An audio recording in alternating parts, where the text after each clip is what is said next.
Good afternoon. Welcome back. Happy New Year. I hope you all had a relaxing and wonderful vacation. The purpose of today's meeting is to give an overview of the writing genre that will be assessed in trimester 2, which is the argumentative and opinion genre.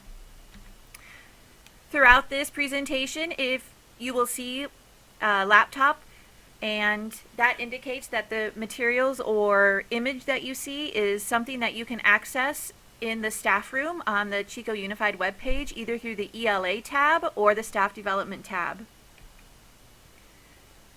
We have three main objectives: to know the Common Core expectations for your grade level, to know how to access CUSD and other writing resources, and how to utilize or even improve on the instructional strategies you're using to help your students become better writers.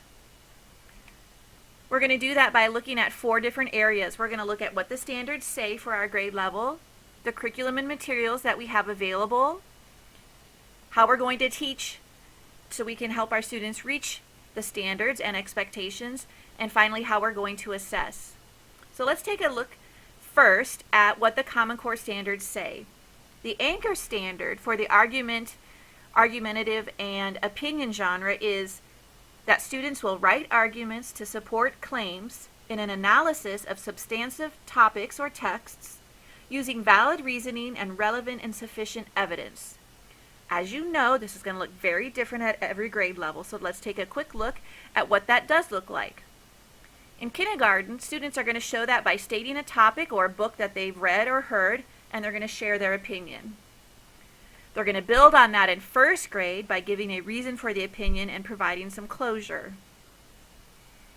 In second grade, they're going to work to give more than one reason for the opinion, use linking words, and provide a definite concluding statement. In third grade, they might be writing about more than one topic or a text. They're going to use linking words and phrases to connect their opinion and reasons, and their writing needs to be organized. In fourth grade, they're going to group their ideas to support their purpose in writing, as well as support their reasons by facts or details. In fifth grade, the expectation is that the reasons that they're providing in their writing, that they are logically ordered, and they use words, phrases, and clauses to link opinions and reasons. In sixth grade, they're going to write arguments and claims to support an idea, and they're going to have clear organization, and they're going to use credible sources to support their argument. And because we know it doesn't stop there, in seventh grade, the expectation is that they address alternate and opposing claims so that they're thinking about that as they're writing, and they're going to support those claims and counter arguments with relevant evidence. If you like the format of knowing what all the different grade levels expectations are, there are documents that look like the one you see here posted in the CUSD staff room under the Staff Development tab. Next, let's look at some curriculum and materials that are available to us. Some of the CUSD resources that you'll find in the staff room are classroom assignments, graphic organizers, writing posters, sample papers, the writing protocol and assessment prompt, as well as homework options and the writing rubrics. Also in the staff room, you'll find sample student papers. These are from a new book by Lucy Calkins of the Teachers College. The book is called Writing Pathways, and these are examples of solid opinion argument writings at every grade level. So you can see that there's the student writing, but what's nice about these is that it also has some comments out to the side so that as you're using them to teach, you can pinpoint those areas. So here are some different examples. You'll notice as the grades go further along, the writing tends to get longer because there's more to look at and more to analyze. To find the writing resources that you can use to teach this type of writing genre, you're going to go to the Chico Unified webpage. You're going to go to the upper right-hand corner and choose Staff Room. From this upper navigation bar, you're going to choose Elementary, or you can choose Elementary from the middle of the screen. Then you're going to choose ELA, and then you're going to choose your grade level. So if I choose third grade, I see third grade specific resources. I'm going to start scrolling down until I get to writing resources. Here are the opinion writing resources for 3rd grade. You'll find classroom assignments, graphic organizers, videos that provide background information for students before they write. You'll find opinion posters, sample papers. You'll find the writing rubric and student-friendly rubrics. For this genre, you'll find homework options, as well as the writing protocol and assessment prompt. To access any of these, you're going to click on the link out to the right-hand side. It will open in a new window that you can then project and use for instruction. You can download and save it. You can print it out for students to use. If I go back to the staff room and I choose a different grade level, you'll see that all of the materials are there. They just might be in a different order. So as I start to scroll down in 6th grade, here are the writing resources. If I continue to scroll, then I see the opinion and argument writing resources. All teachers have access to this, so Title I teachers, reading teachers, Language Star teachers can all get in here to look at and use the graphic organizers and some of the materials to help support the writing instruction in the classroom. We want to say a big thank you to Michelle Bunch and all the teachers who have worked really hard to get these amazing resources in the staff room for your use. Now that we know the materials and curriculum that we have to use, as well as what the expectations are for our students, now it's up to us as the teacher to decide how are we going to best teach this genre to our students. We know that the standards are not how to teach, but what to teach. Some of the solid teaching methods that we use to teach writing: we model, model, model. We give them good examples of opinion writing. We dissect it together. Those examples might come from picture books, excerpts from larger books, editorials, blogs, and even our own student writing. We share the writing rubric from day one. We don't want to make it a secret. And we use mini lessons and student writing conferences to focus and differentiate our instruction. We also work to collaborate with our peers and our colleagues to make sure that we're sharing ideas and what's working in one classroom or in another classroom. And finally, we don't have to save opinion and argumentative writing just for writing. We can have our students write opinion pieces in science and social studies, and even when responding to literature. These student samples that I showed you earlier from Lucy Calkins are great pieces to use. You can print them out. You can have students dissect them, highlight the introduction, highlight the vocabulary use, highlight the reasons for the writer's opinion, and have them mark it up and dissect it so they can really see how this one piece of writing works together to be a good, cohesive piece of argumentative writing. When we think about writing conferences, these are super short pieces of time where we're sitting down with one of our students to talk about their writing and see what they're doing. This really helps differentiate instruction. During a writing conference, the teacher researches. They're asking questions of the student. What are you doing? What are they doing well? They're deciding on what they can provide to the student to make his or her writing better. Not a whole list of things, but one thing that they can work on in that time frame. And then finally, they're going to teach that to the student and prompt them to use that as they continue to write. Let's take a look at one example of a writing conference done by a teacher. Again, this is a super short 4-minute conference where the teacher is thinking about what is the student doing well and what can I do to help them improve on their writing.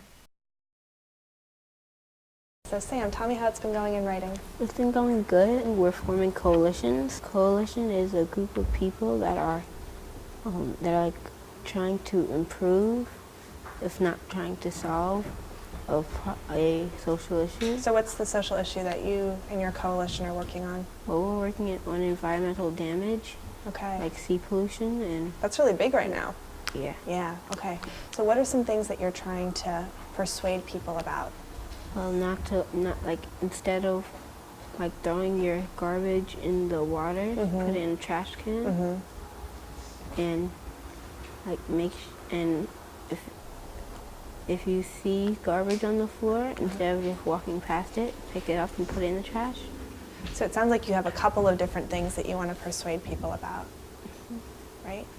Have you thought about how you want your finished piece to look? Is it going to be like a poster or a letter or a speech? What do you think?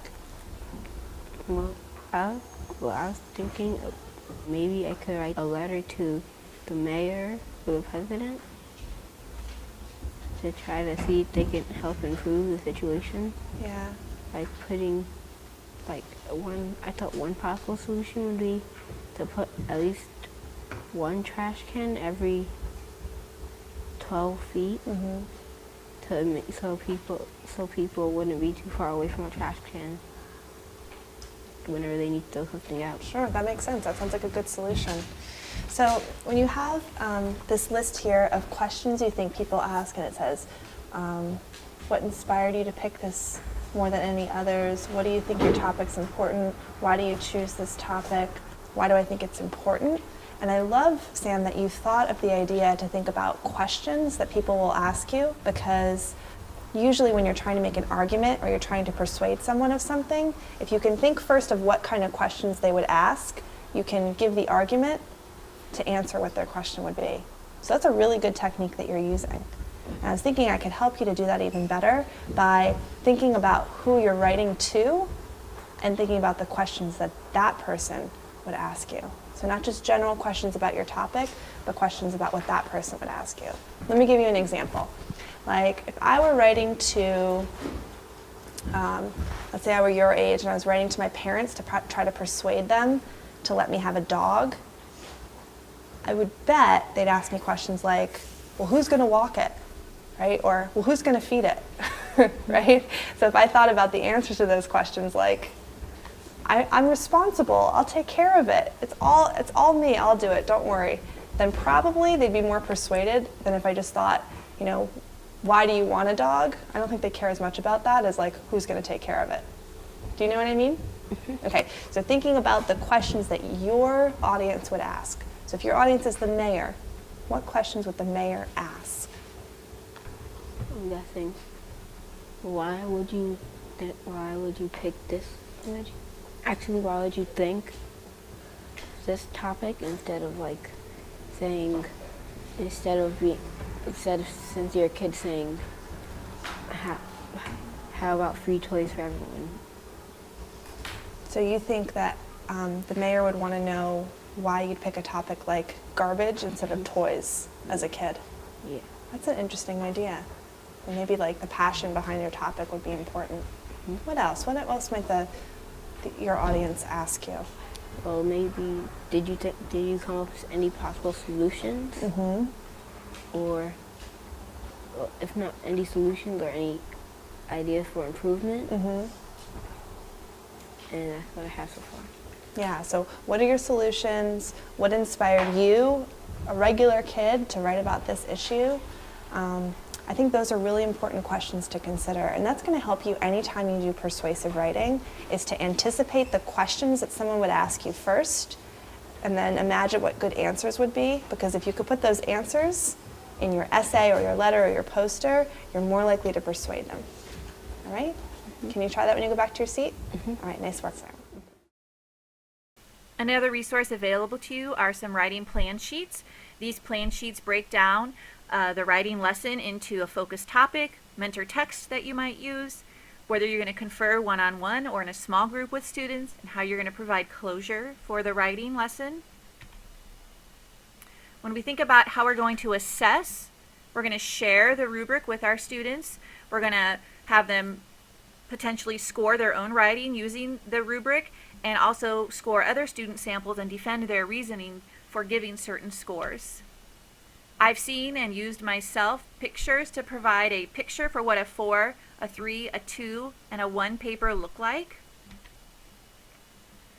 The assessment window for Try 2 is February 2nd through the 20th, but we will come back together on February 3rd to look at some sample papers and score them collaboratively.